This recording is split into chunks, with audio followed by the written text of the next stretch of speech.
Why should we ever read fairy stories when the truth of history is so much more interesting and entertaining? I have decided to read through the entire Newbery Award winners list, starting with the first one, The Story of Mankind by Hendrik Van Loon, published in 1921 and given the award in 1922. Van Loon was born in the Netherlands in 1882. He moved to the United States. He was a newspaper editor, a journalist, a war correspondent. He was a history lecturer, and he also wrote over 40 books. He also had a cat named Licorice who liked to eat his carbon paper. So The Story of Mankind attempts to tell just that, the story of mankind from the beginning of the world through World War I. It becomes pretty clear that Van Loon is trying to make sense of how World War I came about. He really focuses on governments, the conflicts between governments, the driving forces of the Western world. It is an impressive attempt, especially when you consider the fact that it's written for a young audience. One of the things that I appreciated the most about this book is that Van Loon himself admits that this is a focused and selective view of human history. He provides a pretty extensive bibliography in the back. He also talks about unconscious and implicit bias and how all historians, no matter what their view or how hard they try to remain unbiased, will be bringing their implicit biases into the ways that they look at history, which is a pretty cool thing to acknowledge to kids. In the last chapter, Van Loon says that he was driven by one rule. Did the country or the person in question produce a new idea or perform an original act without which the history of the entire human race would have been different? It was not a question of personal taste, it was a matter of cool, almost mathematical judgment. However, I don't really buy that because he is driven by some personal biases. There are a couple of examples of this, and one in particular that stood out to me was the fact that Dante's Inferno gets almost a 2 full-page spread.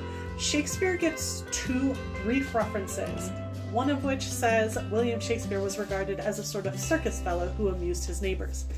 I could be biased. I'm pretty sure Shakespeare had a greater cultural influence than Dante. I also found it odd that the chapter on Jesus is completely comprised of 2 apparently fabricated letters between 2 Romans. No matter what you believe about Jesus, it's pretty clear that he and his followers had maybe one of the greatest impacts on Western civilization and on the world. While Muhammad and Buddha also get chapters, they're a little bit more detailed, and they aren't made from purely falsified letters. So I found that a very odd decision considering how much emphasis Van Loon puts on the impact various religions and their interactions had on the development of the world. It is a story of mankind, but it's a rather myopic view of a particular group of mankind, and there's a pretty strong emphasis on the man, which again is not surprising, but even rulers like Queen Elizabeth are barely referenced. Queen Victoria, I think, is referenced once and in a very derogatory and dismissive way, so not entirely unexpected for a history written in the 20s, but something that was noteworthy. His discussions of slavery and colonialism were more balanced than I expected, but there are some really problematic racist passages, so not as bad as I feared, but considering what I was anticipating going in, that's not saying much. One thing I will say is Van Loon has this wicked dry sense of humor, so he'll be giving this kind of straight up explanation about historical facts, and then he'll throw in these lines that sometimes made me burst out laughing. Here's a couple of them. In his discussion of the Roman Empire, he talks about Sulla, who became dictator. Sulla ruled Rome for 4 years and died quietly in his bed, having spent the last year of his life tenderly raising his cabbages, as was the custom of so many Romans who had spent a lifetime killing their fellow men.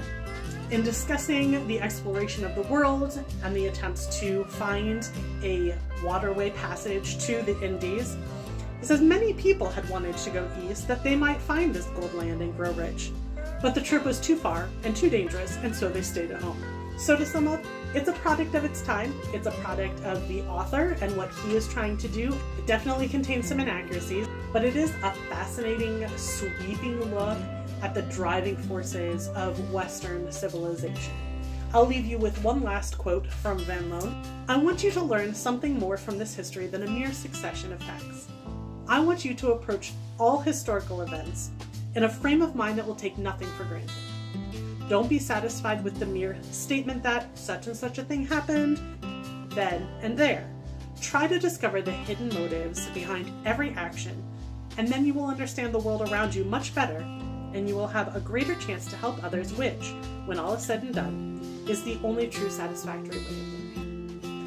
If you're curious to check this out now, you might be able to find a copy at your local library. If they don't have it, they might be able to get a copy for you. It is also available on Project Gutenberg. I'll put a link in my bio to that. Do be aware, though, that when you do that, you will miss out on the fabulous little sketches and maps that Van Loon himself drew and put in it.